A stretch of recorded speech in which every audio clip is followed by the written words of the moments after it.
சமாச்சாரம் பார்த்தீங்களா, அந்த பல்லெல்லாம் வந்து இன்றைக்கி சாதாரண இப்போ ராதிகா பண்ணியிருக்கு இந்த படத்தில், தாய் கிழவியில் பண்ணியிருக்கு. இது 35 வருஷத்துக்கு அப்புறம் பண்ணியிருக்காங்க. இதை நான் அந்த 35 வருஷத்துக்கு முன்னாடியே இப்போ மேக்கப் போட்டு இந்த பல்லெல்லாம் எடுத்து ஒட்டுறதான், பல்லை எடுத்து ஒட்டி இங்கெல்லாம் ஸ்கின்னெல்லாம் டோட்டலாக மாற்றி படம் பண்ணேன். ராதிகா இப்போ பண்ண விஷயத்த நான் 35 வருஷத்துக்கு முன்னாடியே பண்ணிட்டேன்.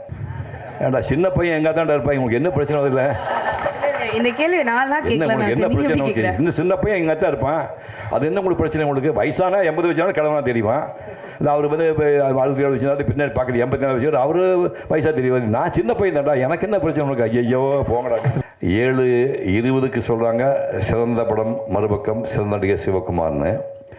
7:25 சொல்கிறாங்க சிறந்த படம் மறுபக்கம் சிறந்த நடிகர் சிவகுமார்னு. 7:30 சொல்கிறாங்க சிறந்த நடிகர் மறுபக்கம் சிறந்த நடிகர் அமிதாப் பச்சன்றாங்க. இவ்வளோ மேட்ரு. அப்போ தான் முடிவு பண்ண சாகும் வரைக்கும் இனிமேல் இந்த விருதுக்கு ஆசைப்படக்கூடாது. பட் இன்னும் கேமரா வைக்கும்போது நீங்கள் கூட கதாநாயகி வச்சிங்கன்னா அவன் மூஞ்சி தெரியும் போது இவன் இடுப்பு தான் தெரியும்.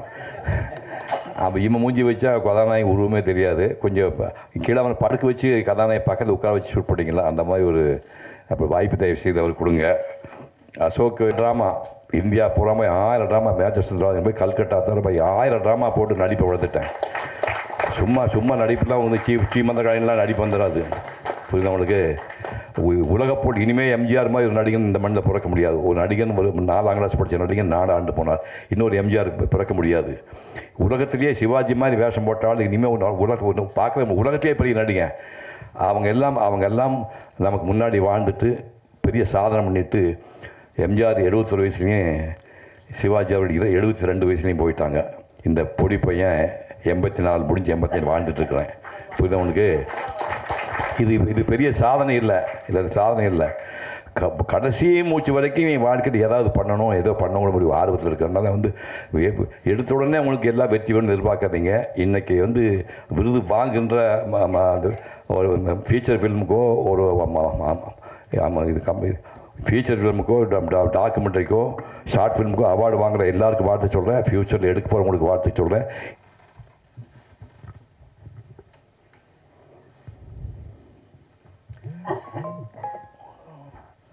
அனைவருக்கும் வணக்கம். இந்த நீலகிரி தார் அவார்டை வந்து ஏற்பாடு செய்து வழங்க இருக்கின்ற ஜோஸ்பின் டேவிட் அவர்களுக்கும், திரைப்படத்துறை சார்ந்து மேடையில் பல பேர் எதிர்பாராதவங்களாம் வந்திருக்காங்க. சிவி குமார் வந்து என் பிள்ளைங்க மாதிரி பல பேர் இருக்காங்க. ஞானவேலு, எஸ்ஆர் பிரபுன்னு அவங்க கூடவே இருந்து நிறையா படங்கள் எடுத்தேன்னு சொல்லும்போது இங்கே பார்க்கும்போது ஃபஸ்ட் டைம் பார்க்குறேன், எனக்கு ரொம்ப சந்தோஷமாக இருக்குது. அதே மாதிரி எஸ்எஸ் குமரன் இசையமைப்பாளர், அவருடைய இசையெல்லாம் கேட்கணும். ஏன்னா இது நான் முந்தின தலைமுறை இருந்தாலும் எனக்கு அதெல்லாம் தெரியாமல் இருக்குது. அப்புறம் ஆத்மா பாட்டிக்கு அவன் சான்ஸ் கொடுக்கலாம். அவன் வந்து அருமையான இன்னும் சின்ன வயசு ஆள் தான், பார்த்து உயரத்தை பார்த்து பயந்துடாதீங்க. பட் இன்னும் கேமரா வைக்கும்போது நீங்கள் கூட கதாநாயகி வச்சிங்கன்னா அவன் மூஞ்சி தெரியும் போது இவன் இடுப்பு தான் தெரியும்.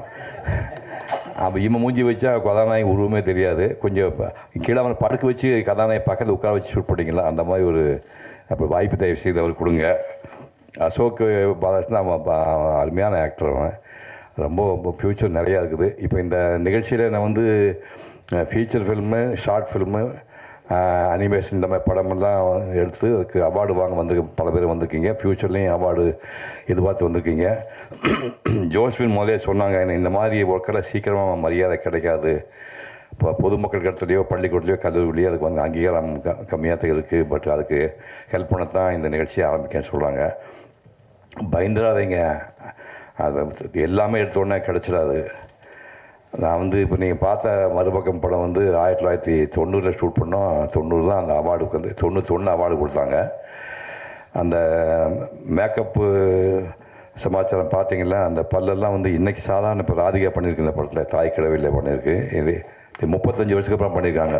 இதை நான் அந்த 35 வருஷத்துக்கு முன்னாடியே இப்போ மேக்கப் போட்டு இந்த பல்லெல்லாம் எடுத்து ஒட்டுறதான், பல்லை எடுத்து ஒட்டி இங்கெல்லாம் ஸ்கின்னெல்லாம் டோட்டலாக மாற்றி படம் பண்ணேன். ராதிகா இப்போ பண்ண விஷயத்த நான் 35 வருஷத்துக்கு முன்னாடியே பண்ணிட்டேன். அதாவது தமிழ் சினிமா வந்து அந்த 1991 கணக்கு வச்சு பார்த்தா அதுக்கு முன்னாடி 75 வருஷமாக தமிழ் சினிமா இருக்குது. அதில் முதல்ல வந்து கோல்டன் லோட்டஸ் தங்கத்தாமரை விருது வாங்கின நல்ல எல்லாமே இப்போ பிராந்திய விருது தான் ஞாபகம் வச்சுக்கணும், மொழிக்காக வாங்கினதா. தங்கத்தாமரை விருதுங்கிறது உச்சம். அது வாங்கின தமிழ் சினிமா வரலாற்றே இன்னைக்கு வரைக்கும் முதல் படம் வந்து மறுபக்கம் தான். 7:30 மணிக்கு 7:15 சொல்கிறாங்க சிறந்த படம் மறுபக்கம், சிறந்த நடிகர் சிவகுமார்னு. 7:20 சொல்கிறாங்க சிறந்த படம் மறுபக்கம், சிறந்த நடிகர் சிவகுமார்னு.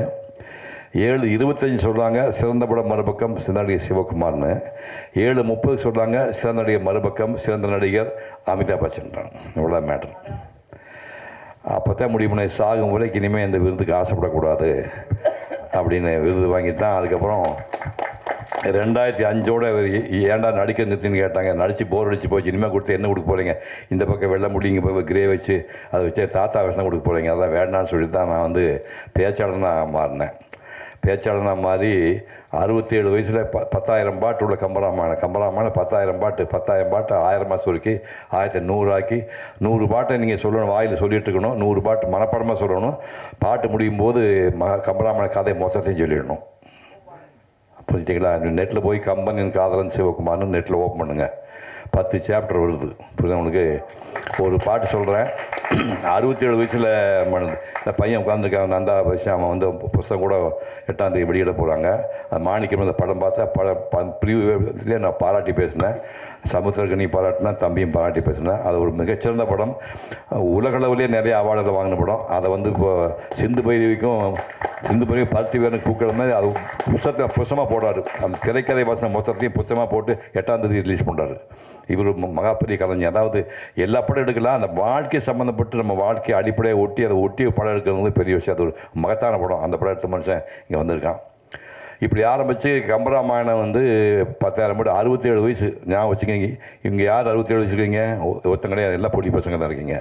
இங்கே கீழே 67 வயசாக இருக்குது. அதான் ஐயா உங்கள் வயசு உங்களுக்கு என்ன வயசாகுது? 71. உட்காருங்க. உங்களுக்கு இன்னும் 2 வருஷம் 84. இப்போ நீங்கள் வந்து நாளைக்கு திருக்குறளை வந்து 3 வருஷம் ஆராய்ச்சி பண்ணி 4 மணி நேரம் 10,000 பேர் முன்னாடி நான் ஸ்டாப்பாக பேசியிருக்கிறேன்.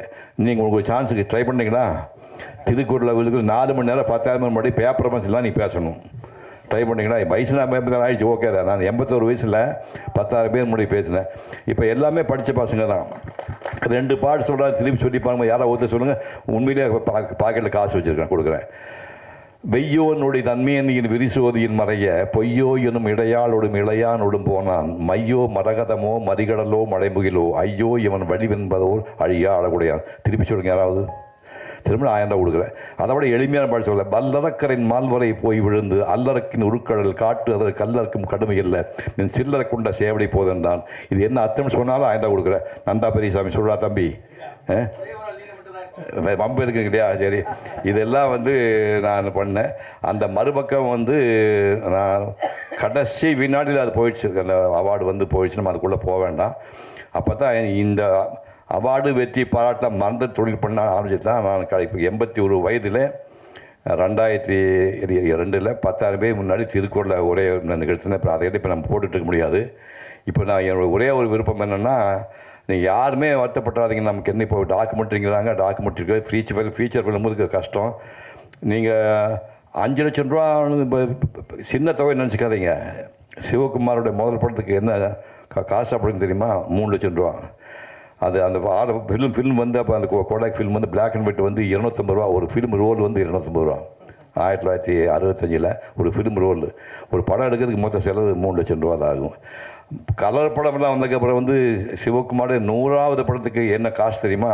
நெகட்டிவ். 100வது படத்துக்கு குமாருக்கு தெரியவருக்கு 100வது படத்துக்கு ஒரு படத்தை எடுத்து முடிப்புக்கான செலவு 9 லட்சம் ரூபா. இன்றைக்கி ஒரு மேக்கப் மேனுக்கு 10 லட்சம் கொடுத்தா தான் வரங்கிறான், இல்லை வரமாட்டேங்கிறான். எனக்கு சம்பளம் வந்து 100வது படத்துக்கு சம்பளம் 100வது படத்துக்கு சம்பளம் வந்து 25,000 ரூபா. அந்த 25 ரூபா சம்பளத்தை வாங்கி ஒரு பைசா கூட தொடாமல் அப்படியே வந்து எம்ஜிஆர் முதலமைச்சராக இருந்தார். அவர்கிட்ட அந்த பணத்தை கையில் கொடுத்து ஆசீர்வாதம் பண்ண சொல்லி சிவகுமார் கல்வி அறக்கட்டளை அப்படின்னு 1979 24ஆம் தேதி ஸ்டார்ட் பண்ணி 25 வருடங்கள், அதாவது வந்து 25 ரூபாய்க்கு 1979 வட்டி எவ்வளோ தெரியுமா? வருஷத்துக்கு 2250 ரூபா வட்டி வரும். அதை வந்து நான் பிரித்து தொடவே இல்லை கைஸ் கையில். 1000 முதல் பரிசு, 2வது 750, 3வது 500, அப்படி 3வது பிரித்து 1980 4 வருஷம் 1500 1000 750 500 எனக்கு கேவலமாக தெரிஞ்சுப்பேன். நானாக கொஞ்சம் கையில் காசு போட்டு 3ஆவது வருஷத்துலேருந்து 1000 கொஞ்சம் இன்க்ரீஸ் பண்ணேன். அப்போ சிவகுமார் கல்விக்கோட 25வது ஆண்டு என் சுய சம்பாத்தியத்தில் 5 பைசா யார்ட்டு வாங்காமல் நானே 50,000 ரூபாய் தொகையை போட்டு 5 பேருக்கு 10 ரூபா பணம் கொடுத்தேன். அதுக்கப்புறம் சூர்யாவோட அகல் ஃபவுண்டேஷன் ஸ்டார்ட் ஆச்சு. அவங்ககிட்ட அதை ஹேண்ட் ஓவர் பண்ணிட்டேன். இப்போ வந்து 46வது வருஷம் சமயத்தில் பண்ணாங்க. அவங்க 6.25 லட்ச ரூபா கொடுக்குறாங்க. தமிழ்நாட்டில் ஏழை குழந்தைகளுக்கு, ஒடுக்கப்பட்ட குழந்தைக்கு, இந்த பிறவிலே படிக்கிறதுக்கு வாய்ப்பு இல்லாத குழந்தைக்கு, கண் பார்வை இல்லாத குடும்பம், அனாதை குடும்பம், எய்ட்ஸ் பேஷண்ட் குடும்பம், மலையடி வாழக்கூடிய குடும்பம், டாய்லெட் கிளீன் பண்ண குடும்பம், துப்புரவு தொழிலாளி குடும்பம், இந்த மாதிரி தேடி 3000 5000 பேர் வந்து உலகம் பூரா அகல படிக்க வச்ச பசங்களாம் உலகம் பூரா போயிட்டுருக்காங்க. அந்த மாதிரி படிப்பு விஷயத்தை அவங்க பண்ணிகிட்ருக்காங்க. அதான் நீங்கள் வருத்தப்படுறாங்க. நான் என்னாம்னு நடிகரில் ஈஸி இல்லை. ஏவிஎம் படத்தில் வந்து எனக்கு முதல் சம்பளம் தெரியுமா? 1000 ரூபா. முதல் படத்துக்கு சம்பளம் வெறும் 1000 ரூபா. முதல் நாள் ஷூட்டிங் அதுக்கு கரெக்டாக சொன்னால் ஈஸியாக ஒன்று வந்துட்டேன். ஷூட்டிங் போகிற எஸ்பி முத்துராமன் உயிரோடு இருக்கார். இப்போ அவருக்கு கிட்ட 90 வயசு ஆகுது. எஸ்பி முத்துராமன் எனக்கு அசோசியேட் ஆகிட்டு அந்த படத்துக்கு ஒரு டயலாக் காலில் கொடுத்தாங்க. ராதா, மோசனை கண்ணாடியில் பார்த்து இல்லையா? நீ அழகானமானு உங்கள் அண்ணன் அம்மாவும் உங்கள்கிட்ட ஒரு தடவை சொன்னது இல்லையா? இதுதான் டயலாக். ஒரு பக்கம் பார்த்தேன் 3 வரி தான் இருக்குது. பேக் சைடு உடனே காணா. தம்பி ரெடி ஆகணும் சார். ரெடி ஆகிட்டேன்னு அவசரப்படாத, நல்லா படித்து வச்சுக்கோ அப்படின்னு சொல்லிட்டு காலையில் டிஃபனு, மத்தியானம் சாப்பாடு, சாயங்காலம் டிஃபனை கொடுத்து வீட்டுக்கு நம்ம 3 நாள் ரிஹர்சல் இருக்குது. எது? ராதா, மோசனை கண்ணாடியில் பார்த்து இல்லையா? நீ அழகானவானு உங்கள் அண்ணன் அம்மாவும் உங்கள்கிட்ட ஒரு தடவை சொல்கிறது. இதுதான் டயலாக். இதுக்கு 3 நாள் ரிஹர்சல் நினச்சி பாரு. என்ன கதி அவன் நினச்சி பாருங்க. எல்லாம் பண்ணி சினிமாவே தெரியாதுங்க. ஊராக போய் பொம்மை ஓட்டு அந்த பையன் உடனே இப்போ நிறுத்திட்டு லைட்ஸ் அப்படின்னானுங்க. கம்ப்ளீட் ஸ்பெட் லைட் போல் என் மூஞ்சிக்கு வந்துடுச்சு. அங்கே டைரக்டர் தெரியல, கேமராமேன் தெரியல, எல்லாம் இழுத்து கொடுக்குறாங்க. யாரோ ஒரு பையன் வந்து ஒரு கிளாப் வச்சு 42/1 டேக் 1 டோப்புன்னு தட்டிட்டு போனான். ஆக்ஷன். நாங்கள் டயலாக் மறந்து போச்சு. இருட்டாக இருக்குது. டைரக்டர் பயங்கரமாக அவர் பாட்டுக்கு மாதிரி 6 அடி 2 அவர் 6 அடி 3 திருலோசந்தர். அவர் ஆக்ஷன் அப்படின்னா டோட்டல் டயலாக் மறந்து போச்சு. ராதா, மோசனை கண்ணாடியில் பார்த்துலன்னு சொல்லணுமா? ராதா, நீ மோச கண்ணாடி பார்த்துன்னு சொன்னால் குழப்பம். டேக் 2 நாங்கள் முடிஞ்சு 3 தடவை எடுத்தாங்க. 3 தடவை கன்ஃபியூஸாக வரவே மாட்டேங்க. அழுதுட்டுருக்கு நான். அப்புறம் சார் நான் இந்த டயலாக் மட்டும் வர மாட்டேன் சார். 3 நாள் ரிஹர்சல் பண்ணி கொண்டு விட்டாங்க சார். நான் என் ட்ராமா டயலாக் சொல்கிறேன் சார். ராதா, நீயா இப்படி செய்தாய், காலமெல்லாம் உனக்காக காத்திருப்பேன் என்று சொல்ல கனவாக்கி விட்டாயே பண்ணி, சிரித்து என் சிந்தையை மகிழ்த்த செம்மலே ஊர் சிரித்து உரையாட ஏன் ஒப்புக்கொண்டாய், நீ அழகி தான் நான் என் ட்ராமாவில் போய் டயலாக் பேசி அந்த ஓகே பண்ணேன். அப்படியெல்லாம் துன்பப்பட்டு தான் நாங்கள் வந்திருக்கோம். சிவகுமார் டக்குன்னு வந்து உட்காந்து நினச்சிக்காதீங்க. 1000 ட்ராமா இந்தியா பூராம 1000 ட்ராமா, மேட்சஸ் போய் கல்கட்டா தவிர போய் 1000 ட்ராமா போட்டு நடிப்பை வளர்த்துட்டேன். சும்மா நடிப்புலாம் வந்து சீமந்த காயின்லாம் நடிப்பு வந்துடாது. புரியுது உங்களுக்கு? உலக போட்டி இனிமேல் எம்ஜிஆர் மாதிரி ஒரு நடிகன் இந்த மண்ணில் பிறக்க முடியாது. ஒரு நடிகன் 4ஆம் கிளாஸ் படித்த நடிகன் 4 ஆண்டு போனார். இன்னொரு எம்ஜிஆர் பிறக்க முடியாது. உலகத்திலேயே சிவாஜி மாதிரி வேஷம் போட்டாலும் இனிமேல் உலகத்திலே பெரிய நடிகன். அவங்க எல்லாம் நமக்கு முன்னாடி வாழ்ந்துட்டு பெரிய சாதனை பண்ணிட்டு, எம்ஜிஆர் 71 வயசுலேயும் சிவாஜி அவர்கள் 72 வயசுலேயும் போயிட்டாங்க. இந்த பொடி பையன் 84 முடிஞ்சு 85 வாழ்ந்துட்டுருக்குறேன். புரியுது உங்களுக்கு? இது பெரிய சாதனை இல்லை. சாதனை இல்லை. கடைசி மூச்சு வரைக்கும் என் வாழ்க்கையில் ஏதாவது பண்ணணும், ஏதோ பண்ணணும் முடிவு ஆர்வத்தில் இருக்கிறதுனால வந்து எடுத்த உடனே உங்களுக்கு எல்லாம் வெற்றி வேணும்னு எதிர்பார்க்காதீங்க. இன்றைக்கி வந்து விருது வாங்குகின்ற ஒரு ஃபீச்சர் ஃபில்முக்கோ ஒரு ஃபீச்சர் ஃபிலிமுக்கோ டாக்குமெண்ட்ரிக்கோ ஷார்ட் ஃபிலிமுக்கோ அவார்டு வாங்குகிற எல்லாருக்கும் வாழ்த்து சொல்கிறேன். ஃப்யூச்சரில் எடுக்க போகிறவங்களுக்கு வாழ்த்து சொல்கிறேன். இந்த நிகழ்ச்சியில் உங்களை நான் சந்திக்கிற வாய்ப்பு கொடுத்ததுக்கு நன்றி தெரிவித்து விடைபெறுகிறேன். வணக்கம். Thank you sir. சார் ஒரே ஒரு கேள்வி, எப்படி சார் இன்னும் இவ்வளோ இளமையாக இருக்கீங்க? ஏன்டா சின்ன பையன் எங்கே தான் இருப்பாங்க, உங்களுக்கு என்ன பிரச்சனை இல்லை? இந்த கேள்வி நான் என்ன பிரச்சனை? இன்னும் சின்ன பையன் எங்கே தான் இருப்பான். அது என்ன உங்களுக்கு பிரச்சனை? உங்களுக்கு வயசானா 80 வயசான கிழவனா தெரியுமா? இல்லை அவர் வந்து 67 வயசு பின்னாடி பார்க்குறது 84 வயசு அவர் வயசாக தெரியும். நான் சின்ன பையன் தான்டா, எனக்கு என்ன பிரச்சனை உங்களுக்கு? ஐயோ போங்கடா. லைட்டாக பொறாமையாக இருக்குது, பட் ரொம்ப சந்தோஷமாக இருக்குது சார். Thank you sir. எல்லாருக்கும் இப்போ official செலெக்ஷன்ஸ்க்காக The White Ramdev Ramkumar. Yes. BMW 1991 from the director of Ponmudi Thirumalai song.